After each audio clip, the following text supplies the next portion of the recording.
I found Sarah, my wife, with her lover, Mark, in our marital bed. At that moment, our son, Leo, was burning with fever, crying himself hoarse. The cruelest part was that Sarah and Mark planned to poison their own son with rat poison and cyanide to take over my house and claim the insurance money, then accuse me of being insane and trying to kill them.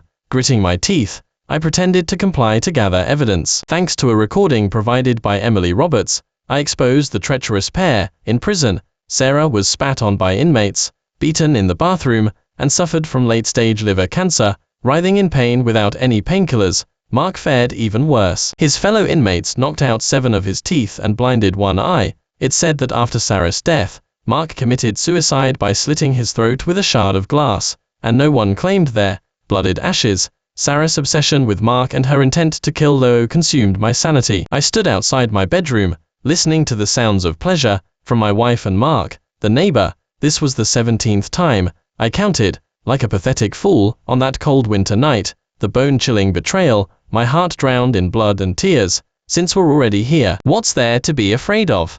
Sarah's cold laugh pierced my soul like a knife. This house will be Mark's and mine, sooner or later. I had given her everything, and now I had lost control of my own marital bed. When Leo's feverish cries came from the nursery, I finally understood. Tonight, I had to make a choice. Should I swallow my anger and preserve the family, or completely shatter this false peace? The winter night's chill cut into my face like a knife. I stood before the bedroom door, not daring to push it open. Laughter and moans from inside stung my ears. They were the voices of my wife, Sarah, and Mark, the neighbor. This was the 17th time, I counted, like a pathetic fool. Sarah and I were in our 6th year of marriage, which should have been the peak of our happiness. Our son, Leo, had just turned 1, babbling and taking his first steps. I had a stable job and was on the verge of a promotion. Sarah worked as a nurse at the local community hospital, flourishing both personally and professionally. Who would have thought that a tragedy next door would completely shatter it all? 3 months ago, Mark's wife, Jessica, died from complications during childbirth. He was devastated, crying all day, refusing to eat or drink. No one in the town could console him at that time. Sarah, out of sympathy, started bringing him meals every day. That poor man, his wife just died, and he has no one to care for him, she explained to me. Initially, I was moved by her kindness, and even offered to help, but soon, I noticed something was wrong. Sarah's visits to Mark's house grew longer and longer, from returning right after delivering food to later staying for half the day. She started buying new clothes frequently, especially bright and revealing ones, and these outfits were clearly not for me. He dressing like that to comfort a widower. I once questioned her. She scoffed. What do you know? Seeing me dressed nicely might make him feel a bit better. Do you think I really want to dress like this? It's all to help someone. I believed her because I still loved her, and wanted to trust her, until one day, I accidentally saw her, putting on new lace lingerie to comfort Mark. In that moment, my heart shattered, but I still held onto a sliver of hope. Perhaps it was just a misunderstanding on my part. Perhaps they really were just friends. I tried to communicate with her, but all I got in return was her sarcasm, and even more frequent outings. She even started staying out all night, claiming Mark was emotionally unstable and needed someone to stay with him overnight. Every time she said this, I could feel the mockery and disdain in her words. Do you think something's going on between us? She would provoke deliberately. You don't trust me? Then I won't bother with him anymore. Let him die, then. This emotional blackmail left me unable to argue. I endured it, swallowing all my doubts and pain, hoping it was temporary, hoping she would come to her senses. I told myself that once Mark got over his grief, everything would return to normal. However, today I came home early, wanting to surprise her, but when I opened the door, the house was empty. Leo had been left in his nursery, crying himself hoarse, his diaper soaked, and his face red from crying. I quickly picked him up, comforted him, cleaned him, and fed him. Where's mommy? I asked him, already knowing the answer in my heart. Leo only babbled in response, but the direction his small hand pointed was Mark's house next door. Night fell, and Sarah still hadn't returned home. I tucked Leo into bed and sat alone in the darkness, waiting. 9 o'clock, 10 o'clock, 11 o'clock, until late at night, I finally heard footsteps outside my window. But they weren't heading for my front door, they stopped right beneath my window. I quietly moved to the window, and, through a gap in the curtains, saw a scene that froze my blood. Sarah and Mark were kissing under the moonlight, their hands roaming over each other's bodies, their breathing heavy. Then, instead of going to their separate homes, they pushed open my front door together. I quickly hid in the closet, watching them enter the bedroom and close the door. The sounds that followed, every decibel, were like a knife twisting in my heart, and today, things became even more outrageous. She even brought him into our marital bed. You damn well dare to bring a strange man home. I finally couldn't take it anymore, and kicked open the door. The two entangled on the bed sprang apart in a panic. Mark frantically grabbed his clothes to cover himself, but Sarah, my wife of 5 years, lay there languidly, her eyes filled with disdain. Since we're already here, what's there to be afraid of? She sneered. This house will be Mark's and mine, sooner or later. Are you insane? I couldn't believe my ears. This is my house. Our marital home. Yes, I am insane, madly in love with a real man. She shrieked with laughter, pulling the sheet over her naked body. What kind of man are you? Holed up at work, only to come home and take care of the kid.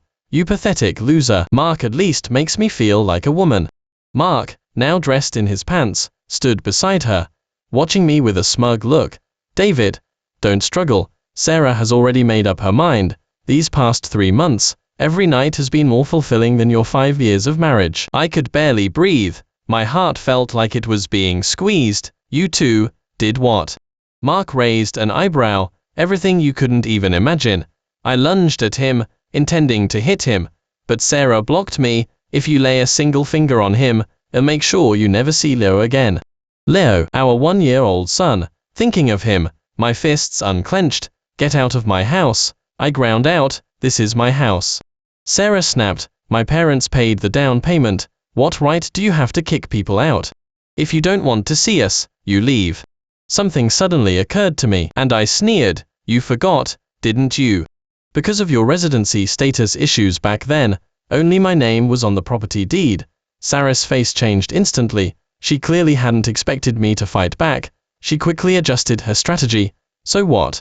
We've lived together for 5 years. It's community property. Don't dream of keeping it all to yourself. I am not fighting you for the house, I said, calming down. But tonight, you and this adulterer need to get out. Tomorrow, we're going to the county clerk's office to file for divorce. Mark panicked. Don't rush to divorce. Let's talk this through. I gave him a cold stare. What?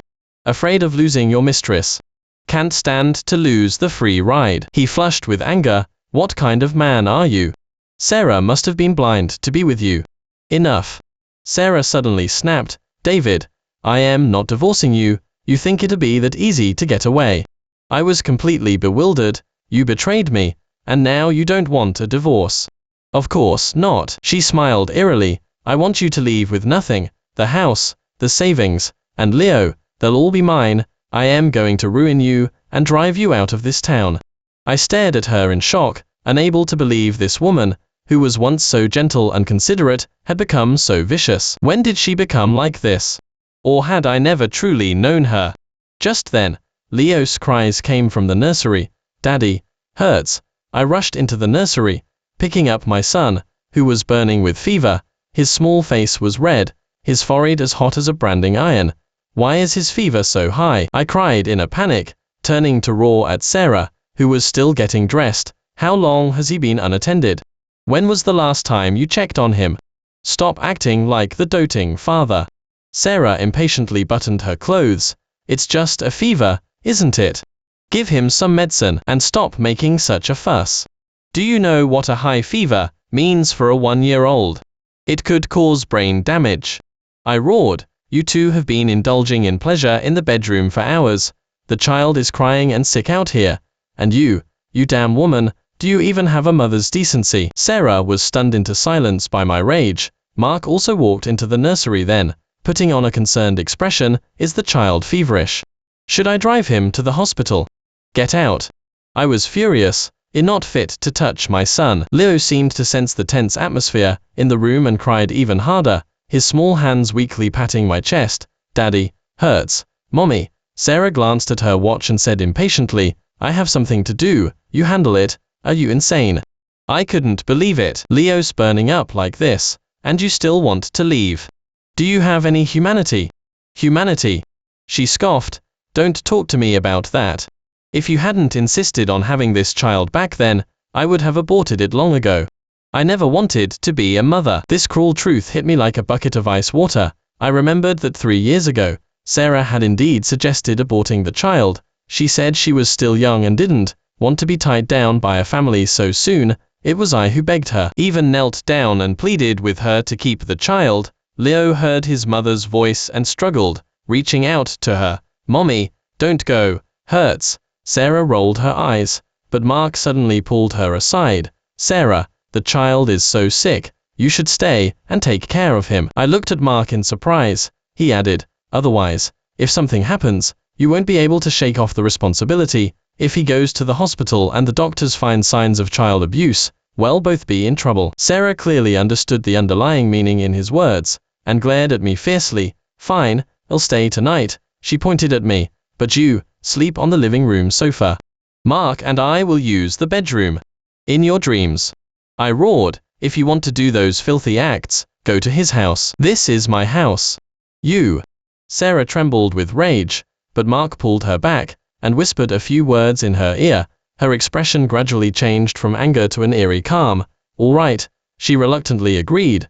I'll stay alone to take care of the child tonight. Mark, you go back first. I'll contact you if anything happens. Mark nodded, giving me a meaningful look before he left. David, I hope you won't regret your decision tonight. After he left, Sarah took Leo and said coldly, go to the kitchen and make him some light broth, then bring the fever medicine. I didn't trust her with Leo, but Leo's condition did require immediate attention. I quickly made the light broth, and found the children's fever medicine. When I returned to the nursery, Sarah was impatiently wiping Leo's body with a wet towel. The medicine. She held out her hand. I handed it to her, watching her cautiously as she gave Leo the medicine. This stranger of a woman, I completely distrusted her now. What are you staring at? She said coldly, afraid I'll poison him. I didn't answer, just silently took Leo back and gently patted his back to help him sleep. Sarah snorted coldly and went into the bathroom. After I settled Leo, the landline phone in the living room suddenly rang. At this hour, who would be calling?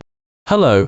I answered. Is this David Shue? An unfamiliar female voice asked. Yes, it is. And you are? I am Emily Roberts from the county hospital. I really don't know if I should be making this call, but for the child's sake, I still want to tell you something. My heart leaped into my throat. What is it?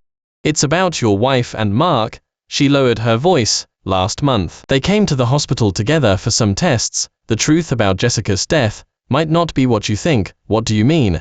I asked tensely. Jessica's cause of death was recorded as complications during childbirth, but actually, large amounts of sedative drugs were detected in her system. The hospital suspected something at the time, but Mark insisted the doctors had administered the medicine, and eventually, with insufficient evidence, it was dropped. But when your wife accompanied him to check the hospital records that day, I accidentally overheard their conversation. They were discussing whether the dosage wasn't enough, or the timing was off. My head spun. Are you saying Mark killed his wife? And Sarah was an accomplice? I can't be sure, but, judging by the tone of their conversation, they didn't sound innocent, especially your wife. She said very directly, we can't make a mistake this time. My blood nearly froze. Who else are they going to harm? The other end of the line was silent for a moment. Mr. Shue, you should leave that house with your child. Leave tonight. I dare not say more. The call suddenly disconnected. I stood frozen, sweat dripping down my face. In that moment, many scattered doubts clicked into place, forming a terrifying picture in my mind. Jessica's sudden death, Sarah's rapid transformation, their strange concession tonight. The sofa was cold and hard. I couldn't sleep at all. Around 2 in the morning, I suddenly heard hurried footsteps and hushed voices coming from the nursery. I immediately got up, tiptoed closer, and peeked through the door crack. A scene that choked me appeared before my eyes. Sarah was fully dressed, and stuffing things into a backpack, and Mark, who had returned at some point, was holding Leo. Are you sure you want to do this? Mark whispered. 100%. Sarah replied coldly. As long as this little burden is around, we'll never have peace. That useless David is obsessively watching the child. We can't openly be together. My blood froze, and I almost forgot to breathe. Mark frowned. But using this method, isn't it too much? What? Getting cold feet? Sarah scoffed. That's not what you said when your wife was pregnant. You handed over that spiked hot milk quite smoothly. I pushed the door open. What are you two talking about? They sprang apart as if they'd seen a ghost. The medicine bottle in Sarah's hand dropped to the floor with a clang. What are you doing here? Sarah stammered. I asked what you were talking about. I rushed towards Mark, snatching Leo from his arms. What do you mean as long as he's around? What are you trying to do to Leo? Mark's face went ashen, and he turned to flee, but I grabbed him by the collar and slammed him against the wall. Tell me, what exactly are you trying to do? Sarah suddenly became unusually calm. She pulled out her phone. You don't want to know the answer, David. Let go of Mark, or else he'll make you regret it. He's threatening me. I almost laughed. What do you think the police will say when they find out you planned to murder your own flesh and blood? The police? She scoffed. You think he'll be afraid? Who in this town isn't a relative or friend of my parents? Who would believe your one-sided story? She started dialing. Ms. Miller. Yes, it's me. Something's happened. David's gone crazy. Quickly bring people to save me. Ignoring everything, I lunged at her, grabbed her phone, and smashed it on the floor. Leo woke up and began to wail. Crazy. Crazy. Sarah screamed and lunged at me, her nails raking several bloody marks across my face. Do you know how much Mark's insurance money is? That's all mine. You and this little brat are nothing but stumbling blocks. I shoved her away, grabbed Leo, and ran for the door. However, I underestimated Sarah's madness. She pulled out a pair of scissors from the cabinet and lunged at my back. Oh! I felt a sharp pain, but I still desperately shielded Leo as I bolted outside. Outside the door, a dark figure suddenly blocked my path. It was Mark. His eyes were cold, and he held a metal bar in his hand. Where do you think you're going? He sneered. It's so late. Even if you screamed your lungs out, no one would come to save you. I was forced back inside. Sarah had already closed the back door, and they trapped Leo and me in the middle. Please, I said, my voice trembling. Leo is still so small. Just let him go. Too late. Sarah laughed cruelly. If you'd known, you should have just signed the divorce papers obediently back then. Give me the child. Now. Mark swung the metal bar, striking my knee.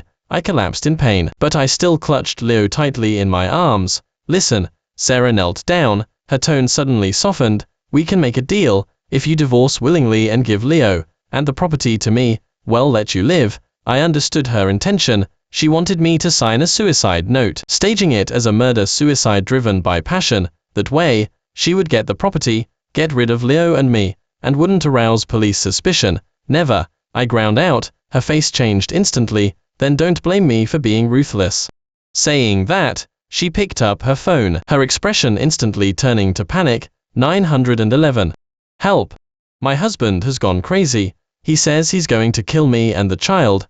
He's holding a kitchen knife right now. I was shocked by her speed at switching roles, and her convincing acting.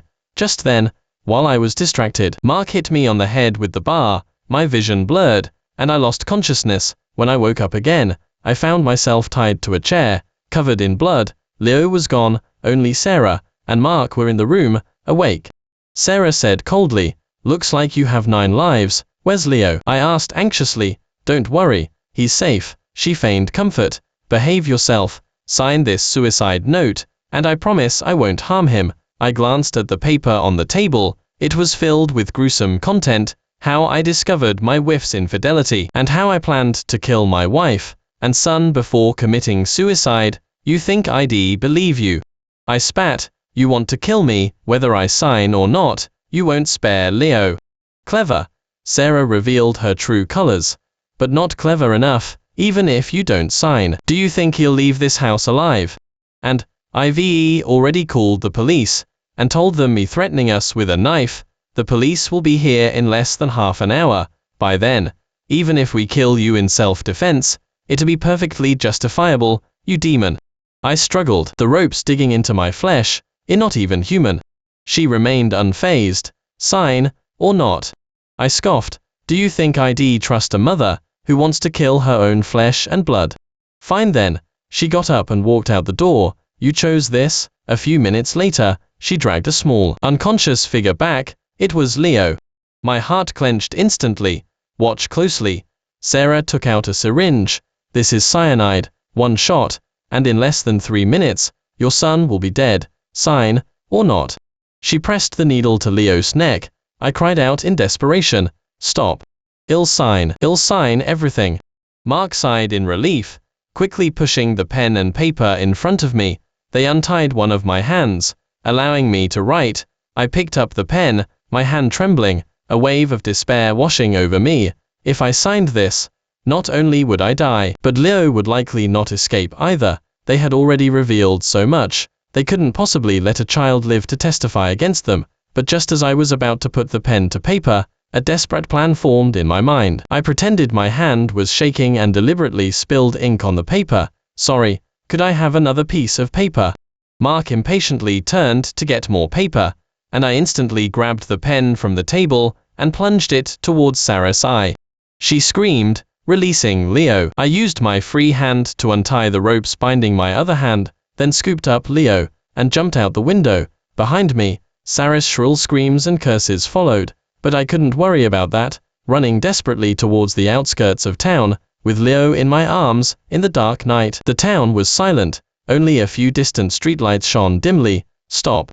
Mark's voice came from behind. I didn't dare to look back, only knew to run for my life. Leo whimpered in my arms, seemingly sensing the danger. Daddy. Scared? Don't be scared, baby. Dad I's taking you away. I panted, reassuring him, while searching for a possible hiding spot. The corner store at the outskirts of town was already closed. The open fields by the road were too exposed, with no place to hide. The woods behind the town, though secluded, were too dangerous to navigate in the dark. Just in my moment of hesitation, a flashlight beam swept in from behind. I quickly dove into a ditch by the road. Leo seemed to sense the danger and miraculously remained silent. David. You can't escape. Mark's voice came from nearby. If you know what's good for you, leave the child. Otherwise, I'll kill anyone I see.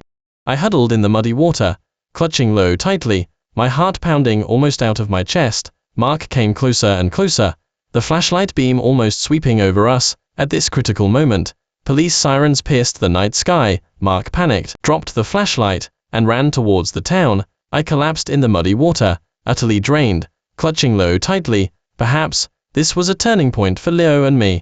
However, I was wrong. An hour later, the police took me back to the house. To my shock, Sarah, her face streaked with tears, and Mark, with a look of concern, was sitting inside, along with a few town officials. Is this the insane person? A police officer asked, pointing at me. Ms. Miller stepped forward. Yes, these past few days, he's suddenly become very violent and paranoid, saying his wife wants to harm him. Tonight, he kidnapped his own child and ran away. I couldn't believe my ears. Lying.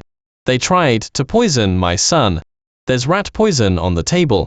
The officer glanced at the table, but it was spotless. Nothing there. Sarah was in tears. See, he's rambling again. The doctor said he has delusions, and always thinks I want to harm him and the child. I originally wanted to take him to the hospital, but he suddenly attacked me and Mr. Mark, then ran off with the child. She sobbed, covering her face, transforming herself into a pitiful, victimized wife. The officer turned to me, his eyes full of suspicion. David, you'd better come with us to the police station and explain yourself. No. I struggled, clutching Leo tightly. I can't leave the child with them. They'll kill him. The officers exchanged a look. My behavior seemed to confirm Sarah's lies. An older officer knelt down, trying to meet my gaze. Mr. Shue, the child has a high fever and needs treatment. Well, look after him and ensure his safety. All right. I desperately shook my head. You don't understand. They want to kill Leo. They want to kill me. Sarah began to sob on cue. My husband has been under too much work stress recently. He keeps saying these terrible things. Just as I was about to be taken away by the police, a female voice suddenly came from the doorway. Wait a minute. Everyone turned. A woman in a nurse's uniform stood there. It was Emily Roberts, who had called me earlier. Emily Roberts. What are you doing here? Sarah was visibly flustered. Emily Roberts ignored her and walked directly to the officer. Officer, I have important evidence. Sarah and Mark are lying. David Shue is innocent. In the interrogation room at the police station, everyone fell silent. The recording Emily Roberts brought was playing. Sarah, are you sure you have to go through with it this time? Last time your husband came home early, we were almost caught. Don't worry, it's foolproof this time. Once David is completely gone, well, take the insurance money and the property, then flee and start fresh. What about the kid? We can't do what we did to my wife, the same method. No one will suspect a thing. Well, say it was an accident. No one will pursue it for a crazy man and his child. The recording stopped, and Sarah and Mark's faces were pale. This was accidentally recorded by the hospital's surveillance system. Emily Roberts explained. Their conversation in the hospital hallway that day happened to be picked up by the surveillance equipment outside the operating room. I'd been hesitant to report it until tonight, when I heard David had gone crazy and ran off with the child. I knew something had happened. The officer's demeanor immediately changed. They quickly separated Sarah and Mark for interrogation. Faced with irrefutable evidence, both quickly broke down. Mark confessed the truth first. He and Sarah had been secretly seeing each other for a year. 6 months later, they plotted to kill his wife, disguising it as a death from complications during childbirth. They planned to kill Leo and me, claim my insurance, then take over the house. Everything that followed was like a nightmare. The autopsy results confirmed the presence of excessive sedatives in Jessica's body. Cyanide and rat poison were found among Sarah's personal belongings. Our home surveillance footage was recovered by technicians, showing the entire process of their plot to kill Leo. Thank God. The medical examiner told me after the examination, there were no toxins in your son's system. He just had a regular fever. 2 months later, Sarah and Mark were charged with murder, attempted murder, and child abuse. On the day of the trial, I held a recovered Leo from afar. I watched the woman I once deeply loved, and her lover being escorted to the prison van. Leo didn't understand what was happening. He was still calling Mommy. I gently held him close. Mommy is sick. She has to go somewhere far away. Then when will Mommy come back? He asked innocently. I had no words, so I simply turned and walked away. After the trial, I moved with Leo from that town filled with nightmares. I requested a transfer to a branch office in a larger city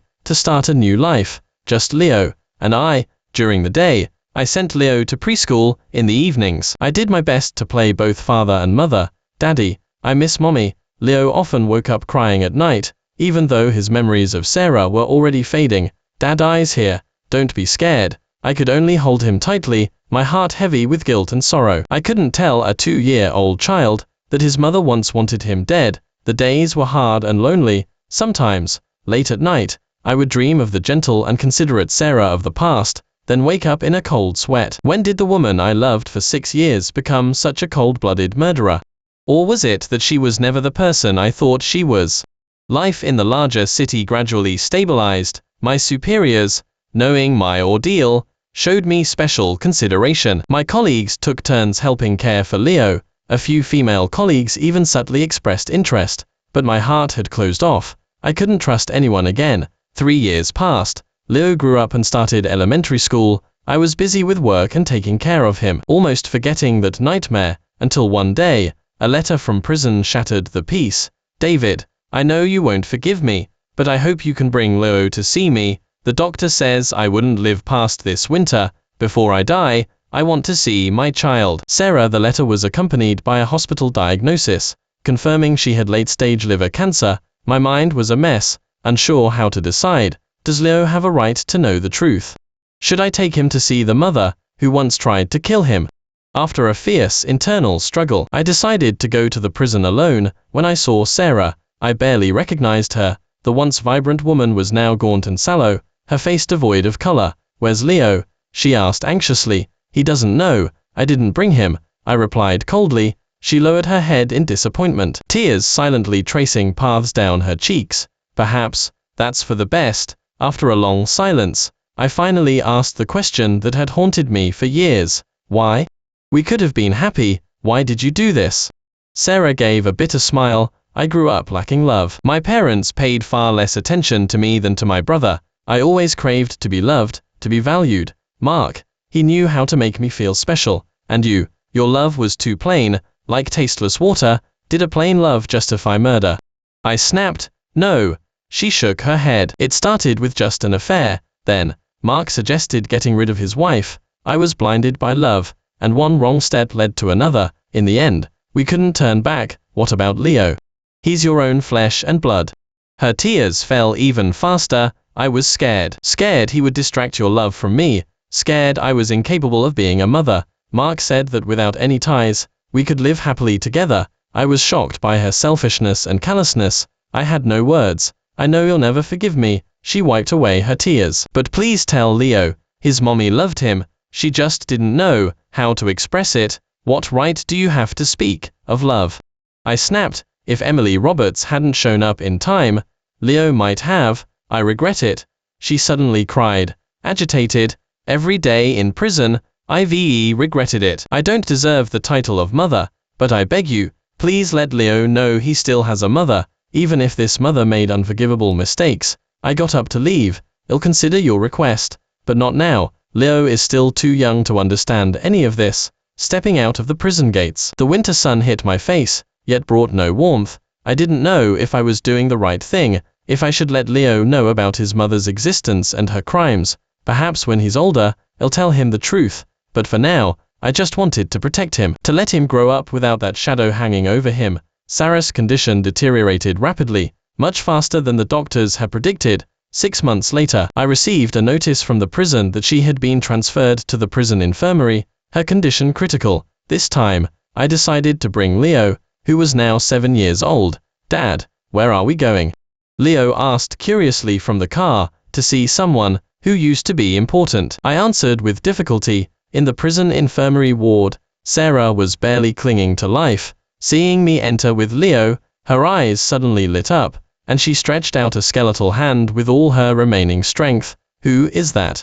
Leo asked timidly, hiding behind me. I knelt down, meeting his gaze directly. Leo, this is your mother. Leo looked confusedly at the unfamiliar woman in the bed, then back at me. But Dad said Mom went far away. Yes, Mom is going to a very distant place now, Sarah said weakly. But Mom wanted to see you one last time, to tell you. Mom is so sorry I couldn't be there to watch you grow up. Leo innocently asked, is Mom sick? I can sing a song for Mom. Dad says singing makes people happy. Tears streamed from Sarah's eyes. Yes, Mom would love to hear that. Leo began to sing a children's song he'd learned in preschool, his tender voice echoing through the desolate ward. I stood by, my emotions conflicted. This scene should have been tender, but the sins of the past made it overwhelmingly heavy. After finishing the song, Leo seemed to sense something. He walked forward on his own and placed his hand on Sarah's. Mommy, don't cry. Leo will be good. Sarah squeezed her son's small hand, struggling to say, Mommy loves you. I am sorry. Then, she turned to me. David, thank you for bringing him. Please take good care of him. That was our last meeting. 3 days later, the prison informed me that Sarah had passed away due to liver failure. Mark's end was even more tragic. On the very day he learned of Sarah's death, he committed suicide in prison. He used a long hidden shard of glass to cut his own throat. According to the guards, he was calling Sarah's name repeatedly until his last breath. Sarah and Mark's evil deeds finally met their deserved punishment, but it came in a way far more cruel than I had imagined. According to prison insiders, Sarah's life in prison was a living hell. Her beauty and arrogance had once been her pride, but behind bars, they became the source of her nightmares. The other female inmates tormented this demon, who had murdered her own husband and child, using every cruel method imaginable. Her food was often spat in. Her toiletries mysteriously disappeared, and some even urinated on her bed. Even more terrifying was the psychological torment. Whenever new inmates arrived, the older ones would vividly recount the story of the poisoned mother, Sarah. She became a pariah in prison, scorned and reviled by everyone. The prison guards turned a blind eye to these atrocities. In their eyes, a woman like Sarah, who would try to murder her own flesh and blood, deserved no sympathy or protection. Her liver cancer was discovered after a gang assault. That day, several female inmates cornered her in the laundry room and beat her mercilessly. When she was sent to the infirmary, doctors discovered an abnormal mass in her abdomen. Test results revealed her liver was riddled with cancer cells. This is karma, the doctor coldly told her. Even cancer cells reject someone like you. No one treated her. No one gave her painkillers. She spent her final days in agonizing pain and despair, every minute a torment. Before her death, she confessed all her crimes to the prison chaplain. details even more horrific than I had known. Apparently, besides Jessica, she had also attempted to poison her own parents simply because they refused to give her more money. As for Mark, his fate was equally tragic. As a man who murdered his wife, he received even harsher treatment in the men's prison than Sarah had. The prison was full of men who valued loyalty and integrity, and they utterly detested those who betrayed their families and harmed their wives and children. Mark was beaten unconscious multiple times, 7 of his teeth were knocked out, and his right eye became infected and blind from injuries. Even more horrifying, a group of inmates subjected him to unspeakable humiliation in the showers, which completely broke him. He began to wildly fantasize that Sarah was still alive and would come to rescue him.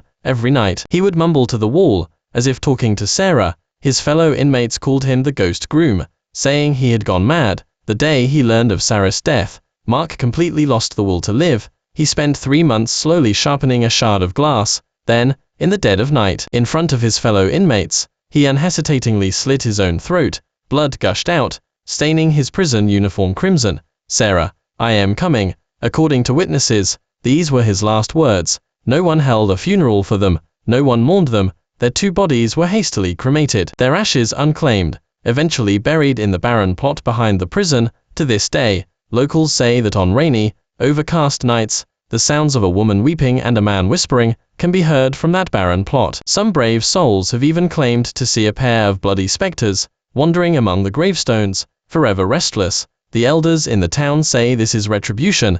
Evil deeds beget evil consequences. Good deeds bring good rewards. Those who abandon human morality and commit heinous acts will find no peace, even after death. When Leo was 10, I took him to visit Sarah's grave. It was just a simple mound of earth, without even a gravestone. "Dad, why doesn't Mom have a name?" Leo asked innocently. I knelt down and held his shoulders. "Because Mom did something wrong, but in the end, she still loved you." "What did she do wrong?" "When you're older, I'll tell you. For now, you just need to know that no matter what happens, Dad will always love and protect you." Leo nodded, seeming to understand and yet not, then placed a wildflower on the mound. As we left the graveyard, a gentle breeze swept by, bringing with it the scent of spring. I looked back at the nameless grave, and the hatred and sorrow in my heart seemed to drift away with the wind. Life had to go on. Sarah and Mark's evil deeds had received their deserved punishment, and Leo and I would begin a new journey, bathed in sunlight. "Dad, let's go home," Leo said, pulling my hand. "Yes, let's go home."